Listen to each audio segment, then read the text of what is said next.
Yo, what's going on, Team Tweedie? I hope you're all super well. Welcome to episode 34 of #AskTWEEDIE. Tweedie? Tweedles. Wow, yeah, that's the one. The football show where you guys send in your football-related questions. I do my best to answer them. Sometimes I get people on the show like Jay. Mate, how are you going today? I'm good. Very good. A little bit knackered. We just played a game. Yeah. Well, 9v9 or so. But we're going to get right into the questions when I get my Word document up. Okay, first question.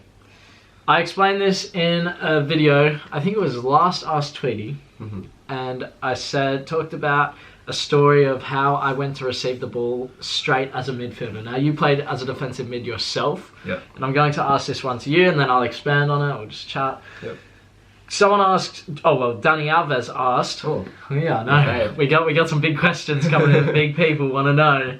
Could you explain why you can't come straight as a number 10? I've seen during games when midfielders come straight to receive the ball in between the lines. Could you clarify? Yeah. So why, and I think it stems, well, it goes into 6 and 8 as well, just any midfielder, even wingers, like why don't you want to receive the ball straight? Because it's harder to turn for one. Yep. You can't see as much of the field, so you're not going to be sideways necessarily. Yep. And also it's easy to mark. Ah, that's an interesting one. Why do you think it's easy to mark? Well, today I play centre back, for example. And if someone's going to stand right in front of me, right there, I'm going to be able to mark him very easily. Yeah. But if someone's making a run across me, much harder to track, much harder to keep up with them. They might get an extra half a second on the ball, which in football is massive. Yeah. Right. So especially in the middle of the field. I never thought about it about being harder to mark. I guess it makes sense because if you're staying in a straight line, you're making the field smaller. Yeah. So for me, the biggest points are body position. I think that is so important. If you want to go forward with the ball, you need to be able to see as much as possible. Like there was a time today where my body position wasn't the best. I checked my shoulder before I received the ball and I saw a player coming in. Now, if my body position was better, maybe I could have taken it forward. Who knows what I could have done.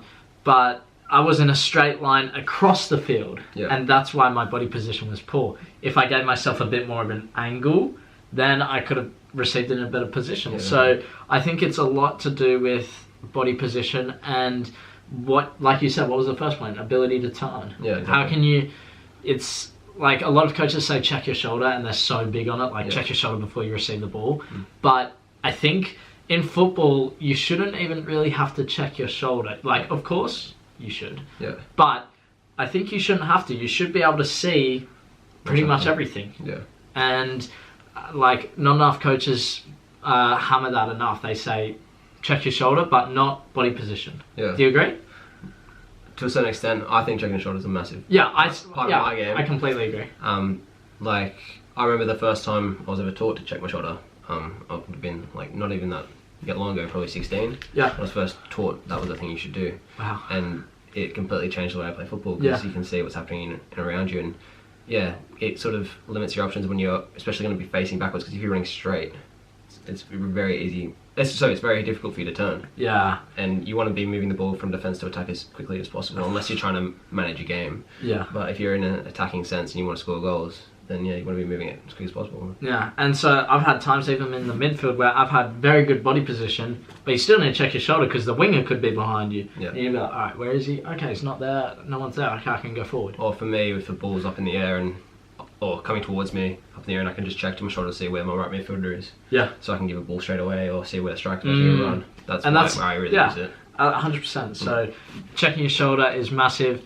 Body position massive, and it's the ability to go forward with the ball. So I hope that clears that up. Try and create angles when you want to receive it. Next question we're going to get into. Question number 2 comes in from Luca Dambruoso. He says, how much did you how much did you go on holiday when you were younger? Because my dad wants us to go on holiday 2 times a year, and I'm not willing to do that because I will have to mix games and trainings. What would you do in my position? Depends on how old you are, really. When I was younger, I didn't go overseas for the first time until I was about 13, 14.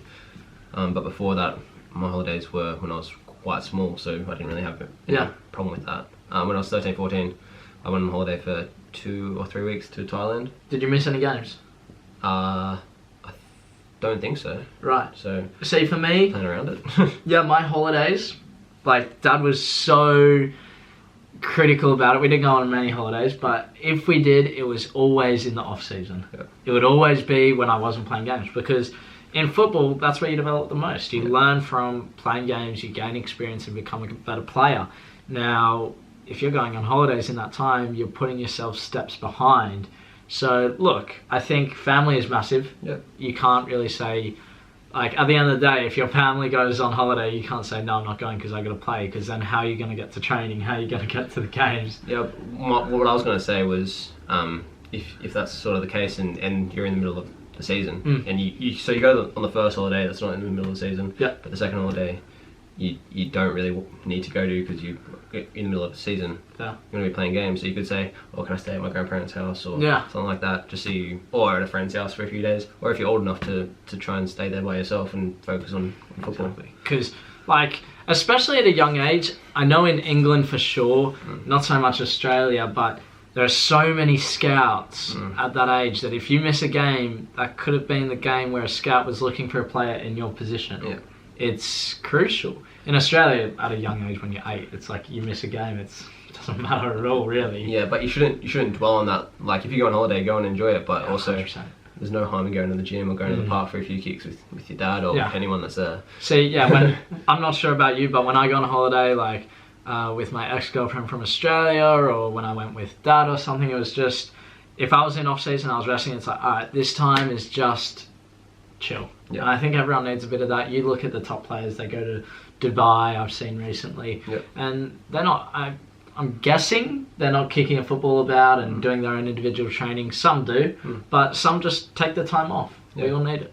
Even then, some of them even take 2-3 days off during the week sometimes if they're allowed to, and they go somewhere. I saw that. Do you see Aguero go? Yeah. I think Aguero, De Bruyne, I forget who else went. They went to Dubai and met up with the Salt Bay guy. Yeah. And I was like, oh wow, it's like international break. You're already in Dubai. It's crazy. So rest is pivotal. You also got to be happy. You can't be playing football if you're happy. So make sure you get your rest. And they're enjoying themselves. They're going to perform better on the field. Now, I haven't marked these questions, so I need to look for this next one. I think we're going to go with. Okay. Wait. I like it. This one? Yeah. Okay. Hey Sheldon, I'm in the NPL under 16s and looking to improve. I'm good physically, but not the best technically. So we're talking about a player who has the physical attributes. He might be tall, he might be really quick, but he's not the best technically on the ball. He plays as a CDM or right back. Yep. Did you leave this comment? I'm joking. No, bro, I never played NPL. Will I...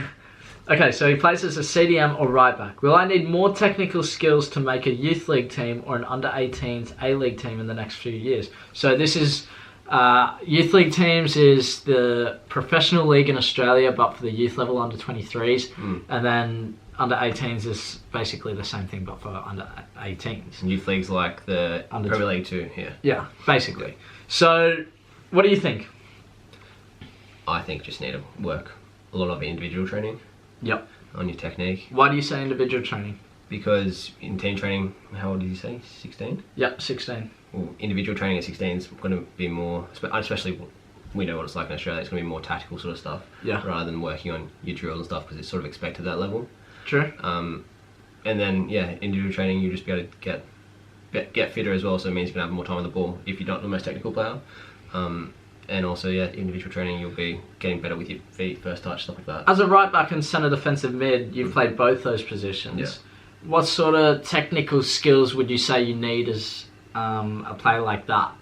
Like, if, let's just say I'm just technically average on every skill, what do I need to improve and how am I going to do it? First touch is really important if you're going to be playing holding midfield. Position. Yep. But especially like a place like holding midfield, because you're going to be in a lot of traffic. Yep.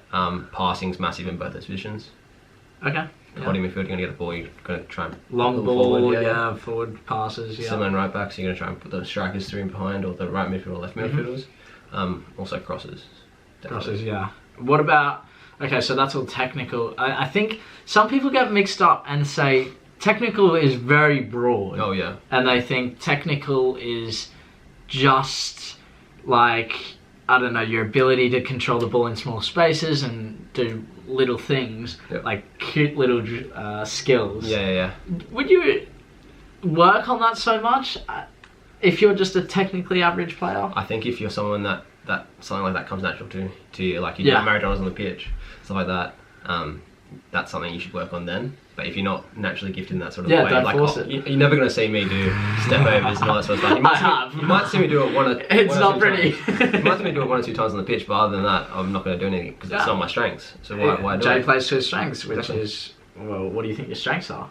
I'm physical. Yep, I agree with I'm that. hard to push off the ball, so I just try and hold the ball Yeah, up. a good ball in behind. And I'm a good passer. Yeah, and good defender as well. Good at getting your body in between the ball and I always mess this one. The ball and the attacker. That's the one. So Jay plays his strengths, whereas me, like, I'm not gonna try and do that. I'm not gonna try and win as I'm trying to now because now that I'm playing as a defensive midfielder, I'm trying to become a better defender. But I play to my strengths, which are basically like passing, shooting. You know, that, like Jay says, don't force something on yourself. I feel like we see players like Neymar and we go, I want to do that. Yeah. But you're a right back, so why do you need it? Yeah. At the end of the day, a goal's a goal, and if the ball gets into the back of the net, it doesn't really matter how it gets there. And crossing as well, Jay's decent crosser. You'll see that. Cheers, man. Actually, you would have seen that yesterday? What day is it today? I don't even know. Is Actually, it maybe Tuesday even or this Thursday? morning. No, you would have seen that in this morning's Okay, vlog. cool. So, yeah, we did some crossing as well, but, like, play to your strengths, and so does he need to be more technical? I think yes. Yeah. How can you just be a physical player and not be a technical player? Yep. I think football is football. I said this, actually, when I was writing my book, I said, you can't put a marathon runner onto a football field and expect him to do well because he can run for 50 k's and not get tired. Yeah. He has to be able to make a 10-meter sprint, pass the ball, then slow down, and then be aware of where the man is. It's not just being technical, it's not just being physical, it's being aware. There's just so many things that go into it. Everyone's expected to be an athlete when they get to 15, 16 years old.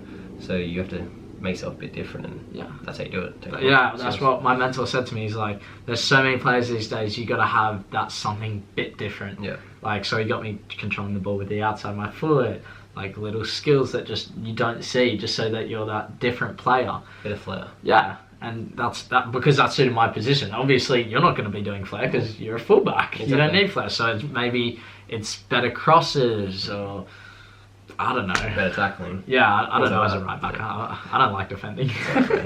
So yeah, that's going to conclude today's video, episode 34. Smashed it out. If you guys did enjoy it, make sure you leave a like on the show. Subscribe if you're new around here. Join the hashtag ASKTWEEDIE family, and I'll see you in tomorrow's video.